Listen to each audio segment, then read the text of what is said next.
Yeah, buzzer beaters aren't the only thing that Hawkeye fans need to get excited for. That's right, Cade. One gym hawk got a near perfect score on her floor routine this weekend after battling one of the most difficult injuries for a gymnast. We have women's gymnastics beat reporter Kimberly Bates with more.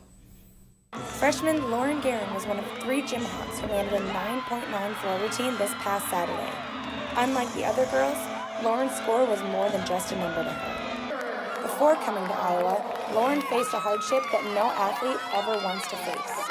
So basically I tore my rotator cuff, labrum, and biceps tendon, and it was definitely a lot more than they were expecting it to be, because I still had like full range motion, could still do everything. So they didn't expect it to be as bad as it was. With over a year of consistent physical therapy and modified training, her shoulder is just starting to feel close to normal. Of course it's never going to be exactly the same, but it's finally getting back to where it used to be, which is incredible. And for Lauren, leaving gymnastics behind was never even an option. It doesn't really matter how bad it was. I was always going to find a way to push through, and I always have. And with the support of her teammates and Coach Libby, she could not be more confident in her gymnastics than she is right now. Probably my best performance and definitely the most confident I've ever been in my tumbling and skills just in general. So just having her be so proud of me is just really fulfilling. Reporting from the Fieldhouse, this has been Kimberly Bates with DITV Sports. Lauren and the Gym Hawks head to Toledo, Ohio this weekend for the Big 5 tournament. Moving from a top 25 matchup to a top 3 matchup, the third-ranked Hawkeye wrestling team will travel to Stillwater to take on number 2 Oklahoma State on Sunday. This is one of the most historic rivalries in college wrestling, and here's what Tom and company had to say about this showdown. I'm just going to tell my teammates, keep your head. We got a lot of wrestling to do, Big Tens and Nationals, so you don't want to get thrown out or anything, and fight the good fight type of thing. Stay in your match, just worry about your match, and when someone else is wrestling, just stay calm, because the only thing you can do is just support them when they come off the mat. That's all you can do. So. Well, I just think the team's trying to come together, and like Tom said, our best wrestling is yet to come. That's cool. We believe in that. We believe that we peak correctly for the right times, and right now this is what we're focused on is this week.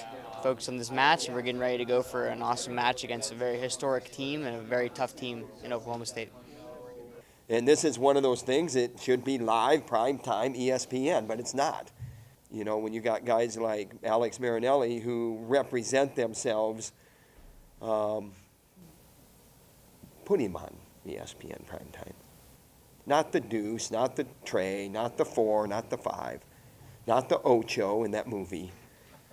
But put us on ESPN. I'm all for you need to put them on ESPN. I completely agree with you, Zach, but there's actually another Hawkeye team that should really be featured on ESPN. That is correct, Cade. The Iowa women's basketball team just moved into the number 10 spot in the AP and coaches poll this week. This is the first time the Hawks have been ranked top 10 since December of 1996. Here's what the team has to say about this accomplishment. But it's just really exciting, and that's kind of what you dream about when you're a little girl wanting to play in college basketball, is being among the elite. So it's really cool. We just want to keep climbing. It's really exciting. That hasn't happened since the year I was born. It really is exciting, just to see our hard work really pay off, and we just got to keep it going. We don't lose our focus just because we went up to number 10 in the country in the rankings. Instead, we're going to let that sharpen us. Pay attention to the things that we can control, like sleep, hydration, nutrition. Keeping good tabs on those things late in the season, I think, is really important to teams as they start to wear down. Just need to focus on the game ahead of us in Indiana, and they're a solid team. They've struggled recently, but we know what they're capable of, so we're going to go into full focus and try to get the win. But it is special, but it's something that we want to go to Indiana and act like that top 10 team. As the Hawks said, they will be in Assembly Hall tonight to take on the Indiana Hoosiers in one of their last go-arounds in Big Ten play. But that is it for us in the sports studio today. Be sure to tune in tomorrow morning to hear from DITV Sports Director Lucy Rodine and her breakdown of the Iowa men's basketball Friday night matchup against Indiana in their courtside show. Sydney and Anthony, back to you.